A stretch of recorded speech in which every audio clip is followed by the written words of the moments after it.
مساخيط الوالدين كاينين، ولكن فينا هما مساخيط الولاد؟ فاش مشيت نقرا على برا تلاقيت مع واحد الدري اللي قال لي هكا: ما كنحملش الوالده.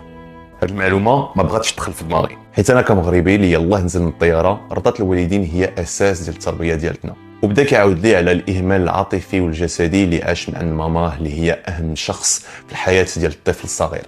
وبديت كنفهم وفي نفس الوقت كنحمد الله على التربيه والحب اللي عطاوني والديا من النهار اللي انا تزاديت. ولكن بقيت كندورها في راسي، واش هادشي غير شي حاجه اللي كتوقع في المجتمعات الغربيه ولا حتى حنا عندنا؟ ياك اصلا رضات الوالدين من اهم الحاجه اللي عندنا في ثقافتنا اولا؟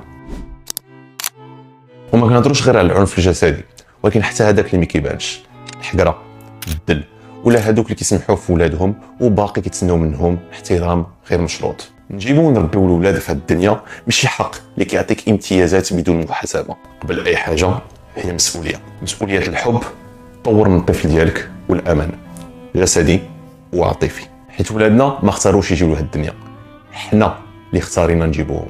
وباش نتحملوا هذه المسؤوليه خصنا براسنا نكونوا واجدين ومصالحين مع ذاتنا. حصول ما تكونش حتى السبب ديال الاقدار النفسيه ديال ولدك، حيت الا ما رضيناش براسنا كيفاش ممكن لنا نرضيو ولادنا؟ تهلاو.